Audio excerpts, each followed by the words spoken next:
The silence in the Bahrain desert tonight is deafening, but the shockwaves coming out of the paddock are enough to shake the entire 2026 season before a single light has turned green in Melbourne.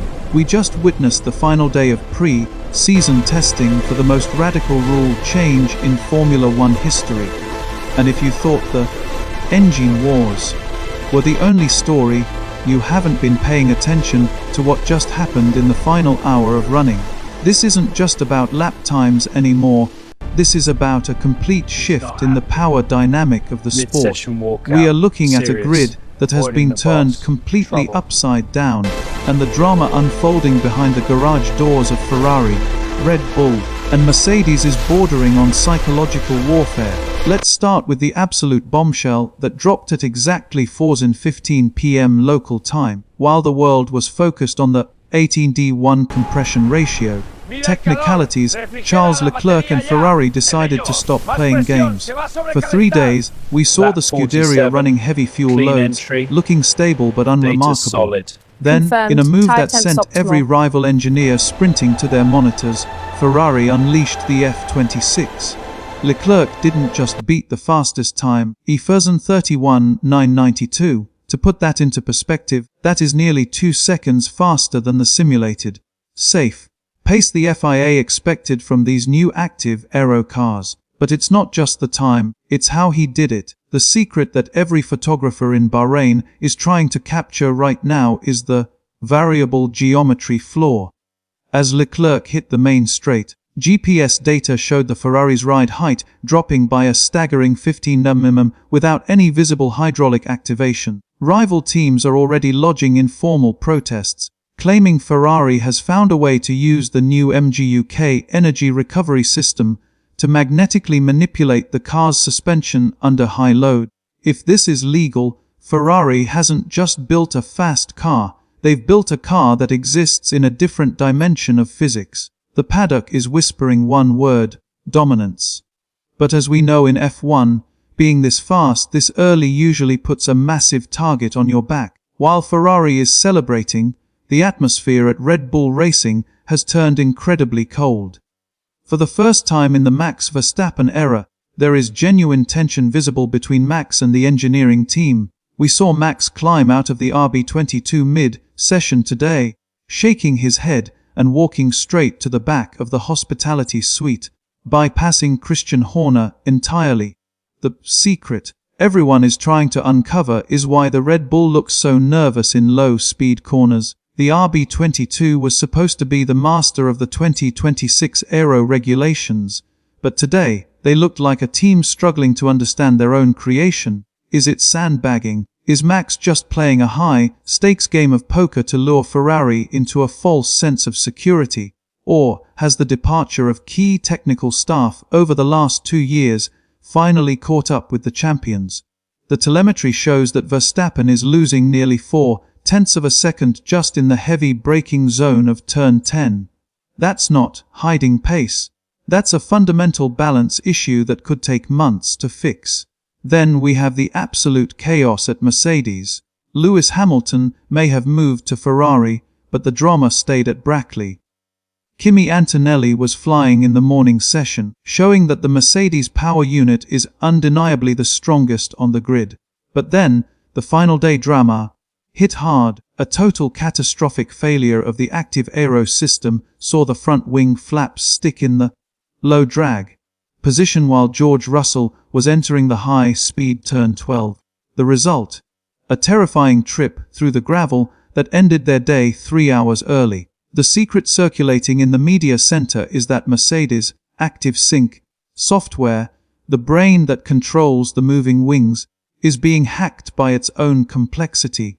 They have the power, they have the speed, but do they have a car that won't try to fly off the track? George Russell's face, after he climbed out of that car, said everything. He looks like a man who knows he has a rocket ship that he can't steer. But the real, viral story of the day, the one that will be trending until we hit the tarmac in Australia, is the total collapse of the Aston Martin-Honda partnership. This was supposed to be the new era, the super team.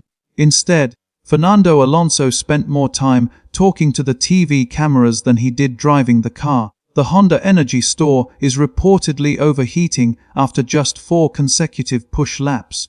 We caught a glimpse of Alonso in the garage, pointing at the rear of the car and visibly shouting, "Not again!" to the engineers. The secret here: rumors are leaking that the Honda MGU-H is failing to harvest energy at the rate required by the 2026 regulations, meaning Alonso is essentially driving a car with 300 horsepower less than the Ferraris for half the lap. At 44 years old, Alonso didn't sign up for a repeat of the 2015 McLaren Honda disaster. The final drama isn't just on the track, it's the potential for a total meltdown within the Aston Martin management before the first race is even over. And let's talk about the ghost of the paddock, Alpine. While everyone was watching the Big Three, Alpine quietly put in more laps than anyone else today.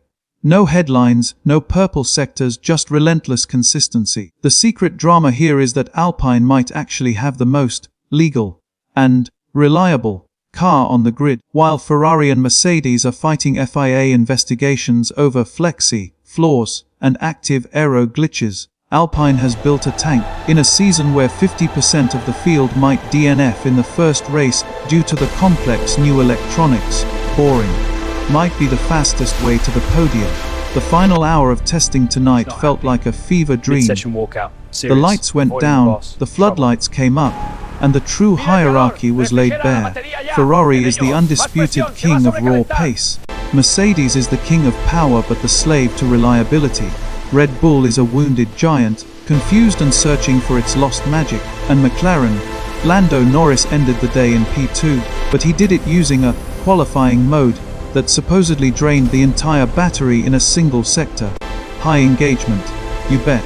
High search. Every F1 fan on the planet is currently Googling Ferrari 2026 suspension, and as Red Bull slow, as the teams pack up their crates for the flight to Melbourne, the 2026 season feels like a powder keg.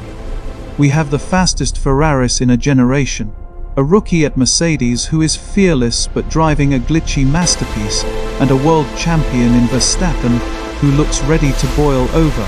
This wasn't just a test, it was a declaration of war. The secrets of Bahrain are being loaded onto planes right now, but the drama is only just beginning. If today was any indication, the 2026 season won't be won by the fastest driver, but by the team that can survive their own technology. Make no mistake, Ferrari has drawn first blood.